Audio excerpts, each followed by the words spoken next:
হাতে মাখা মুসুর ডালের নতুন এই রেসিপি পাতে থাকলে মাছ মাংস লাগবে না। নমস্কার বন্ধুরা, আমি সোমার রান্নাঘরে আপনাদের সবাইকে অনেক অনেক স্বাগত। আজকে আমি মুসুর ডালের দারুণ টেস্টি একটা রেসিপি নিয়ে চলে এসেছি। এইভাবে মুসুর ডাল রান্না করলে আর মাছ মাংসের দরকার পড়বে না। দারুণ এই মুসুর ডালের রেসিপিটা করার জন্য দেখুন আমি এখানে নিয়েছি 100 গ্রাম মুসুর ডাল। ডালের পরিমাণটা আপনারা নিজেদের ইচ্ছে মতো কম বেশি করে নেবেন। এবার ডালটাকে 2-3 বার জল পাল্টে পাল্টে ধুয়ে 30 মিনিটের জন্য ভিজিয়ে রাখবো। এতে করে ডালটা তাড়াতাড়ি সেদ্ধও হবে আর ডালের পুষ্টিগুণও অনেকটা বেড়ে যায় ডাল ভিজিয়ে রাখলে। দেখুন ডালটাকে 30 মিনিটের জন্য ভিজিয়ে রাখছি। এই সময় আমি বাকি উপকরণগুলো রেডি করে নেব। এইখানে আমি নিয়েছি 2টো মিডিয়াম সাইজের পেঁয়াজ, একটা টমেটো, 1.5 ইঞ্চি আদা আর 4-5টা রসুনের কোয়া। রসুনের কোয়াগুলোকে আমি একটু এইভাবে পাতলা পাতলা করে লম্বা করে কুচিয়ে নিচ্ছি। একটা পেঁয়াজকে এইভাবে একটু মিহি করে কুচিয়ে নেব আর একটা পেঁয়াজকে একটু পাতলা পাতলা করে স্লাইস করে কেটে নেব। দর্শক বন্ধুরা, এখানে একটা কথা মনে করিয়ে দিতে চাই, আমার আজকের রান্নাটা দেখে কেমন লাগলো কমেন্ট বক্সে জানাতে ভুলবেন না, কেননা আপনাদের একটা কমেন্টের মাধ্যমেই জানতে পারি যে আমার রান্না আপনাদের কেমন লাগলো।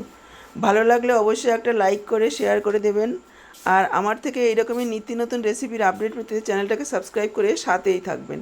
বেল বাটনটা অল করে দিলে আমার দেওয়া যে কোনো রেসিপির আপডেট সবার আগে আপনাদের কাছে পৌঁছে যাবে। ফেসবুক থেকে ভিডিওটা দেখে থাকলে সোমার রান্নাঘর পেজটাকে ফলো করার অনুরোধ রইল। দেখুন টমেটোটাকেও আমি একটু লম্বা করে কেটে নিয়েছি এভাবে পাতলা করে, আর আদাটাকে এভাবে একটু গ্রেট করে রাখছি। সব কিছু রেডি করে নিয়েছি। এইবার আমি একবারে কড়াতেই নিয়ে নিচ্ছি ডালগুলো।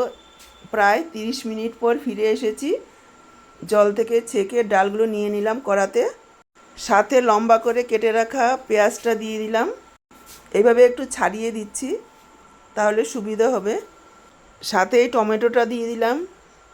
1 চা চামচ পরিমাণ গ্রেট করা আদা দিয়ে দিলাম। 4টে চেরা কাঁচা লঙ্কা দিয়েছি, ঝালটা আপনারা নিজেদের পরিমাণ বুঝে দেবেন। পরিমাণ মতো লবণ আর কিছু গুঁড়ো মশলা যোগ করে দিচ্ছি। খুব বেশি মশলার প্রয়োজন হবে না, যেহেতু 100 গ্রাম ডাল অল্প পরিমাণে মশলা ব্যবহার করব। দিয়ে দিলাম একটু ধনের গুঁড়ো, একটু জিরের গুঁড়ো আর একটু হলুদ গুঁড়ো আর একটু গরম মশলার গুঁড়ো, 1 চা চামচ পরিমাণ সর্ষের তেল। এবার হাত দিয়ে সব কিছু এভাবে একটু চটকে মেখে নেব। আপনারা চাইলে আলু ভাজার মতন করে কেটে আলুও দিতে পারেন, তবে আমি আর আজকে আলুটা দিচ্ছি না। ভালোভাবে মেখে নেওয়ার পর এখানে আমি 2 কাপ পরিমাণ জল যোগ করে দেব। একবারেই জলটা দিয়ে দিচ্ছি। কতটা পাতলা বা ঘন করব সেটা আপনাদের নিজেদের উপর নির্ভর করবে। যদি ভাত দিয়ে খেতে হয় তাহলে একটু বেশি পরিমাণে জল যোগ করতে হবে, আর যদি রুটি পরোটার সাথে খেতে হয় তাহলে একটু অল্প পরিমাণে জল যোগ করতে হবে। এবার 2 কাপ জল দিয়ে মিশিয়ে নিয়ে গ্যাসে বসিয়ে দিলাম। ঢাকা দিয়ে প্রায় 7-8 মিনিট রান্না করে নিতে হবে। এই সময়ে দেখুন আমি এখানে নিয়েছি 5টা ডিম সেদ্ধ করে। ডিমের পরিমাণটা আপনারা নিজেদের ইচ্ছে মতো কম বেশি করে নিতে পারেন।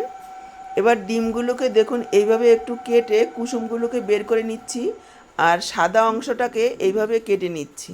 ডিমের সাদা অংশটাকে এইভাবে কেটে নেওয়ার পর হলুদ অংশটাকেও এভাবে একটু 2 টুকরো বা 3 টুকরো করে নেব।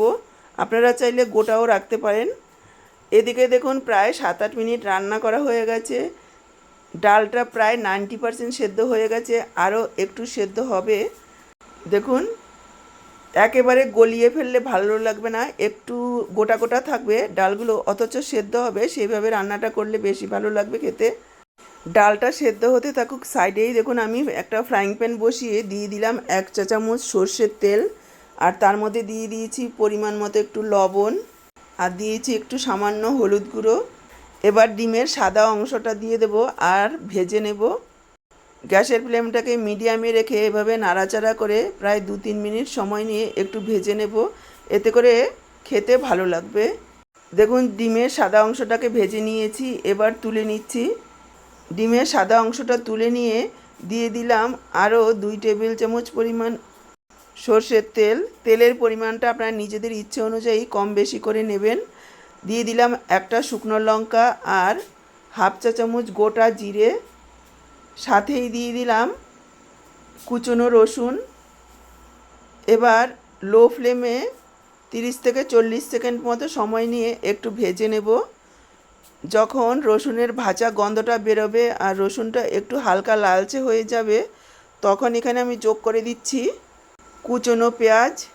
পেঁয়াজটাকে প্রায় 3-4 মিনিট সময় নিয়ে মিডিয়াম ফ্লেমে একেবারে লালচে করে ভেজে নেব। দেখুন পেঁয়াজটাকে লালচে করে ভেজে নিয়েছি।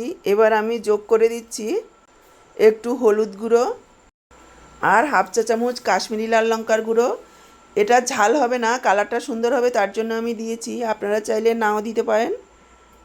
এবার জাস্ট একটু মিশিয়ে নেব, খেয়াল রাখবেন যাতে পুড়ে না যায়। আর সাথেই দিয়ে দিলাম ডিমের হলুদ অংশটা। এই সময় গ্যাসের ফ্লেমটাকে একেবারে লোতে রাখতে হবে, তা না হলে কিন্তু মশলাটা পুড়ে যাবে। 1 মিনিট মতো ভেজে নেব, এতে করে স্বাদটা ভালো হবে। দেখুন ভাজা হয়ে গেছে আর এদিকে ডালটাও খুব সুন্দরভাবে সেদ্ধ হয়ে গেছে। এখানে আমি আরও হাফ কাপ পরিমাণ জল দিয়ে ডালটাকে একটু পাতলা করে নিয়েছি। যেহেতু ডিমের কুসুমটা এখানে যোগ করা হবে, একটু জলটা টেনে নিয়ে ঘন হয়ে যাবে, সেজন্য আমি আরও হাফ কাপ পরিমাণ জল যোগ করে দিলাম। আর যেহেতু ভাত দিয়ে খাওয়া হবে, একটু পাতলা করেছি, আপনারা চাইলে একটু ঘনও রাখতে পারেন, সেক্ষেত্রে আর জল মেশানোর প্রয়োজন নেই। এবার ভেজে রাখা ডিমের সাদা অংশটা যোগ করে দিলাম আর সাথেই যোগ করে দিলাম ভেজে রাখা ডিমের কুসুম সহ মশলাটা এর মধ্যে দিয়ে দিলাম। সাথেই দিয়ে দিলাম একটু গরম মশলার গুঁড়ো আর হাফ চা চামচ চিনি। এতে স্বাদটা ভালো হবে, আপনারা যদি চান তাহলে স্কিপ করতে পারেন চিনিটা, যারা না পছন্দ করেন।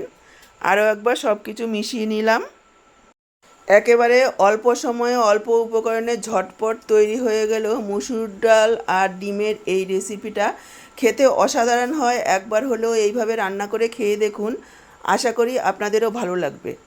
এটা ঠান্ডা হওয়ার সাথে সাথে আরও একটু ঘন হয়ে যাবে, যেহেতু ডিমের কুসুমগুলো দেওয়া রয়েছে, অনেকটাই জল টেনে নেবে।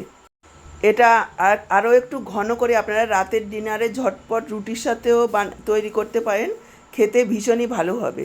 ডিমের পরিবর্তে আপনারা আলু দিয়ে করতে পারেন। স্বাদ অনুযায়ী এখানে আমি আরও একটু লবণ দিয়ে দিলাম।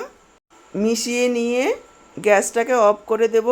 আর এখানে যোগ করে দিচ্ছি একটু ধনেপাতা কুচি, আপনারা যে কোনো একটা দিলেও পারবেন, হয়তো গরম মশলার গুঁড়ো নয়তো ধনেপাতা কুচি। আজকে ডাল ডিমের এই রান্নাটা দেখে কেমন লাগলো কমেন্ট বক্সে জানাতে ভুলবেন না। ভালো লাগলে লাইক, শেয়ার আর সাবস্ক্রাইব করে সাথেই থাকবেন। আজকে এই পর্যন্ত, আবার দেখা হবে নতুন কোনো রেসিপির সাথে। সবাই ভালো থাকুন, সুস্থ থাকুন, সবাইকে অসংখ্য অসংখ্য ধন্যবাদ।